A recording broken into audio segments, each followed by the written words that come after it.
प्यारे विद्यार्थियों, पिछले व्याख्यान से हमने गोलमेज सम्मेलन प्रारंभ किया था, राउंड टेबल कॉन्फ्रेंस, और उसी कड़ी में आज यह दूसरा व्याख्यान है। आप जानते हैं कि यह आपका 8वां पेपर है और उसकी यह सेकंड यूनिट है। पिछले व्याख्यान में हमने जहां हमारी चर्चा समाप्त की थी, इतिहासकार कूपलैंड का एक स्टेटमेंट आया था कि साइमन आयोग का प्रतिवेदन तब तक का भारतीय समस्या का सबसे अधिक पूर्ण अध्ययन था, जबकि आप यह भी जानते हैं कि भारतीय जनमत ने उसको ठुकरा दिया था। भारतीय जो दल थे, भारतीय जो नेता थे, उन सब ने उसको अस्वीकार कर दिया था। यद्यपि वर्षों बाद जब 1935 का भारतीय शासन अधिनियम बना तो उसमें इस कमीशन की बहुत सारी बातें सम्मिलित की गई थी। ये हमने पिछले व्याख्यान में किया था। आज हम चर्चा को आगे बढ़ा रहे हैं। जब साइमन कमीशन की नियुक्ति हुई, उस समय और उससे पहले ब्रिटेन में जो अनुदार दल की सरकार थी, कंजर्वेटिव पार्टी की सरकार, और उसमें जो भारत सचिव, जो सेक्रेटरी था भारत के मसलों के लिए, भारत सचिव, जिसका नाम लॉर्ड बर्केनहेड, लॉर्ड बर्केनहेड ने भारतीय नेताओं को चुनौती दी थी कि वे ऐसा संविधान बना करके दिखाएं जो साधारणतया भारत के सभी लोगों को मान्य हो। ये एक चुनौती दे दी गई इंग्लैंड के द्वारा भारत के नेताओं को, क्योंकि आप जानते हैं कि भारत एक विविधताओं भरा देश है। आप जानते हैं कि विद्यार्थियों, यहाँ पर कितने धर्म हैं, कितनी जातियाँ हैं, कितने रीति रिवाज हैं, कितनी मान्यताएं हैं। पूर्व पश्चिम से बिल्कुल अलग है, उत्तर दक्षिण से बिल्कुल अलग है। ऐसे विविधताओं वाले देश के लिए संविधान बनाने की चुनौती ब्रिटिश सरकार में जो भारत सचिव लॉर्ड बर्केनहेड ने ये चुनौती दे दी कि ऐसा संविधान बना करके दिखाएं जो भारत के सभी लोगों के लिए मान्य हो। उनका कहना था कि घोर सांप्रदायिक मतभेदों के कारण भारतीय स्वयं अपने लिए कोई संविधान बनाने में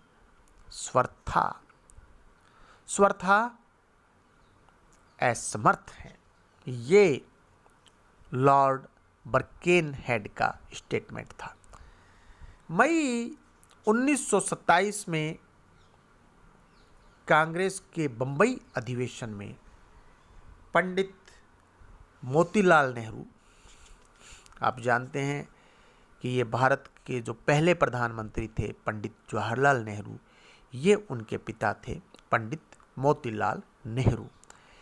इन्होंने एक प्रस्ताव रखा जिसमें कांग्रेस की कार्यकारिणी से कहा गया था कि वह केंद्रीय तथा प्रांतीय विधानमंडलों के चुने हुए सदस्यों तथा राजनीतिक दलों के नेताओं के परामर्श से देश के लिए एक संविधान बनाएं। तथा उसे अखिल भारतीय कांग्रेस समिति के सामने रखें। ये बात हुई। फिर दिसंबर 1927, साल यही दिसंबर का महीना 1927 का जो मद्रास अधिवेशन हुआ, उसमें भी कांग्रेस ने इसी आशय का एक प्रस्ताव पारित किया। इस प्रस्ताव के आधार पर कार्यकारिणी ने एक सर्वदलीय सम्मेलन का आयोजन किया। इस सम्मेलन की पहली मीटिंग, जो पहली बैठक है, फरवरी 1928 में दिल्ली में हुई। और यह जो मीटिंग हुई फरवरी 1928 में दिल्ली में, इसमें भाग लेने वाले जो दल हैं वो 29 पार्टीज, 29 दलों ने, भारत के 29 दलों ने इसमें पार्टिसिपेट किया, भाग लिया सर्वदलीय समिति में, जिसमें प्रमुख हैं कांग्रेस, हिंदू महासभा, मुस्लिम लीग, खिलाफत समिति, भारतीय ईसाई कांग्रेस, राष्ट्रीय उदारवादी संघ। ये इसमें प्रमुख जो दल हैं उनके नाम मैंने आपको बताए हैं। सम्मेलन में निर्णय किया कि जो संविधान बनाया जाए उसमें पूर्ण उत्तरदायी सरकार की स्थापना हो। सरकार कैसी हो? पूर्ण उत्तरदायी सरकार की स्थापना हो। 11 मई 1928 को सम्मेलन की दूसरी बैठक बंबई में हुई। इस बैठक में संविधान बनाने के लिए एक समिति का गठन हुआ और जिसकी अध्यक्षता दी गई पंडित मोतीलाल नेहरू को। संविधान बनाएगी ये समिति, और पंडित मोतीलाल नेहरू की अध्यक्षता में 7 सदस्यीय, 7 लोगों का एक कमेटी, उनके नाम हैं सर तेज बहादुर सप्रू, सुभाष चंद्र बोस, चंद्र MS, सरदार मंगल सिंह, कुरैशी, GR प्रधान और अली इमाम। मुख्य बात करें तो तेज बहादुर सप्रू, सुभाष चंद्र बोस, अली इमाम, सरदार मंगल सिंह, ये इस समिति के सदस्य रहे। समिति ने 3 माह के अंदर, बड़ी बात है, 10 अगस्त 1928 को अपना प्रतिवेदन दे दिया। यही प्रतिवेदन अथवा रिपोर्ट बाद में नेहरू प्रतिवेदन अथवा नेहरू कमेटी रिपोर्ट के नाम से विख्यात है। नेहरू प्रतिवेदन न केवल इस चुनौती का ही उत्तर था कि भारतीय राष्ट्रवाद में रचनात्मक प्रतिभा का अभाव है, बल्कि वह भारतीयों द्वारा सांप्रदायिक समस्या का हल करने का अब तक का सबसे अधिक साहसपूर्ण प्रयास था। ठीक है, मतलब 3 महीने के अंदर वो काम कर दिया जो अंग्रेजों को लग रहा था कि भारतीयों के लिए असंभव है। तो इससे यह भी मालूम चल रहा था कि भारतीयों में क्रिएटिविटी है, रचनात्मकता है, समझ है, विषयों को समझने का, विश्लेषण करने का इस प्रकार का विवेक है। तो ये संक्षेप में बात करें तो प्रतिवेदन में जिस संविधान का खाका खींचा गया था वह डोमिनियन स्टेटस के सिद्धांत पर आधारित था। इसके अंतर्गत केंद्र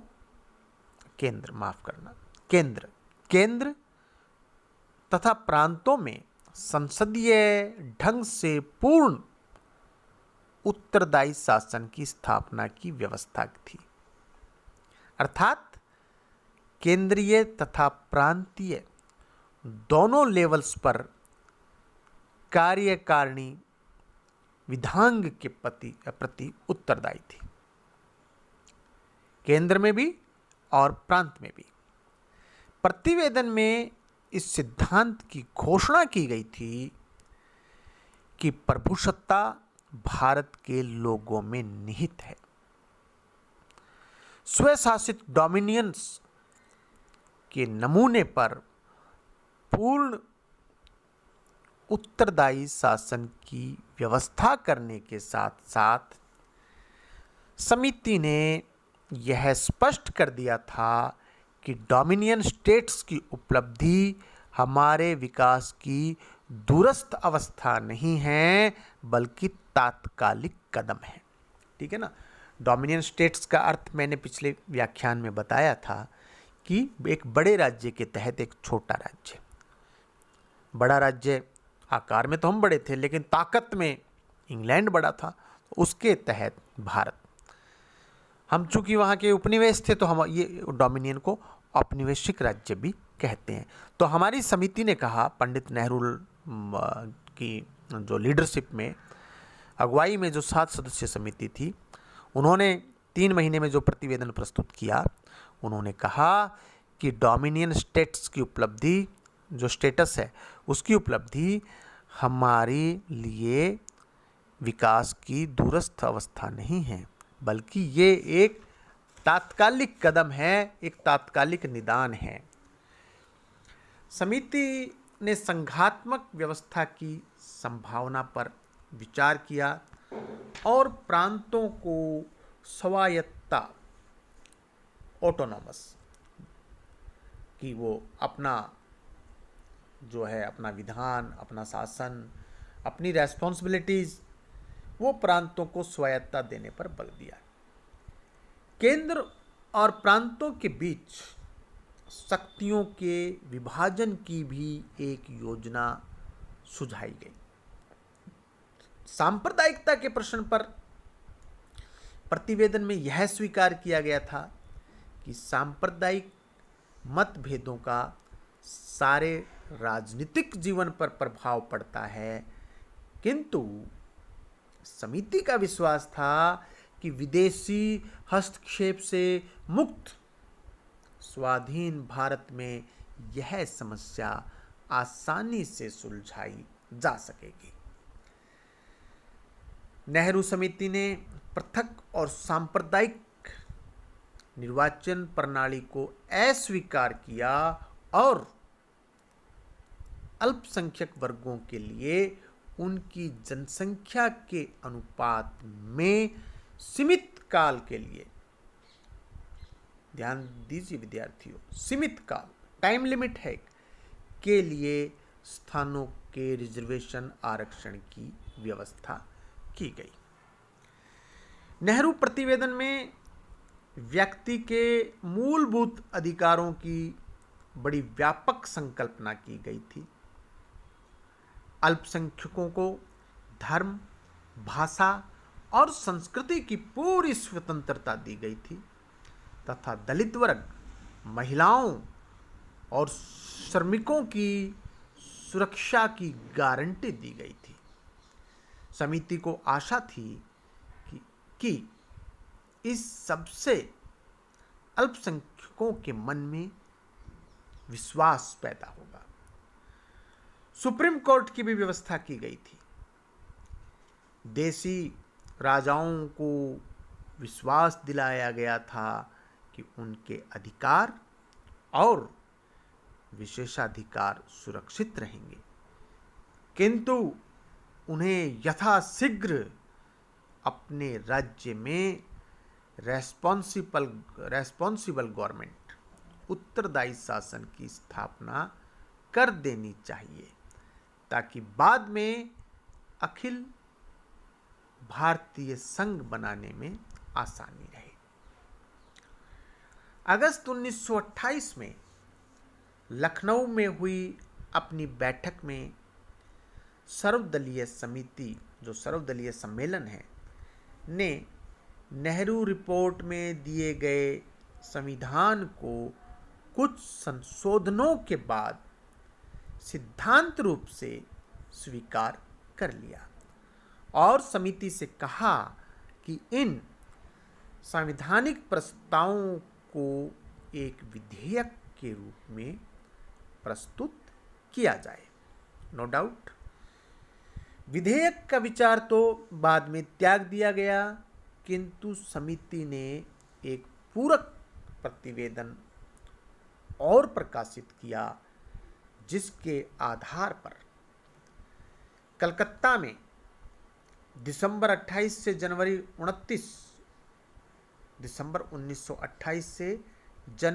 1929 में हुए सर्वदलीय सम्मेलन में काफ़ी हद तक एक राय हो गई। ठीक है, मैं रिपीट कर रहा हूँ कि अगस्त 1928 में लखनऊ में सर्वदलीय सम्मेलन हुआ और उसमें उन्होंने कहा कि भाई थोड़ा बहुत जो संशोधन करना था उसके बाद में कि इसको एक विधेयक के रूप में प्रस्तुत किया जाए। लेकिन बाद में यह तय हुआ कि समिति एक पूरक प्रतिवेदन बनाएगी और फिर उसके आधार पर कलकत्ता में सर्वदलीय सम्मेलन हुआ, जिसमें काफ़ी जो ज़्यादातर अधिकांश जो विषय है उन पर एक राय होगी। नेहरू समिति के प्रतिवेदन से सिख और कुछ हरिजन असंतुष्ट रहे। कुछ राष्ट्रवादी मुसलमानों ने तो इसका समर्थन किया, किंतु अधिकांश मुस्लिम जो नेता थे उन्होंने विरोध किया। मौलाना मोहम्मद अली और मोहम्मद अली जिन्ना ने नेहरू प्रतिवेदन को ठुकरा दिया। विकल्प के रूप में मोहम्मद अली जिन्ना ने अपना 14 सूत्रीय कार्यक्रम रखा। उस 14 सूत्री कार्यक्रम में मुसलमानों के हितों और अधिकारों की रक्षा के लिए विशेष उपबंध उन्होंने वहां पे तय किए। यद्यपि इस कार्यक्रम से सांप्रदायिक समस्या का समाधान नहीं हो सकता था जो जिन्ना ने रखा, लेकिन फिर भी इसका महत्व है, क्योंकि बाद में ये जो अंग्रेज हैं उन्होंने जब सांप्रदायिक निर्णय लिया तो मैकडोनाल्ड, जिसने जो अधिकारी का नाम है मैकडोनाल्ड, ने सांप्रदायिक निर्णय में उस 14 सूत्री कार्यक्रम को मान्यता दे दी। नेहरू प्रतिवेदन भारत के लिए निष्कर्ष में यदि हम बात करें तो नेहरू प्रतिवेदन भारत के लिए एक पूरा नया संविधान बनाने का भारतीयों द्वारा किया गया पहला प्रयास था। यद्यपि उस समय अंग्रेजी सरकार द्वारा इस प्रतिवेदन को स्वीकार नहीं किया गया, तथापि यह महत्वपूर्ण है कि अंततः 1946 से 1949 में स्वाधीन भारत का जो संविधान बना उसका ढांचा बहुत कुछ इस प्रतिवेदन के अनुरूप था तथा व्यक्ति के मूलभूत अधिकारों संबंधी प्रावधानों का भी नए संविधान में कुछ उसी रूप में समावेश हुआ था जिस रूप में नेहरू समिति ने उन्हें प्रस्तुत किया था। ये विद्यार्थियों, ये जो हम बात कर रहे हैं 1946 से 49, ये उस संविधान से अलग है जो हमारा 1950 में लागू हुआ। ये एक जो टेम्परेरी व्यवस्था उस समय जो की गई थी, ये उसके संबंध में है। शेष अगले व्याख्यान में। आप सबका बहुत बहुत धन्यवाद।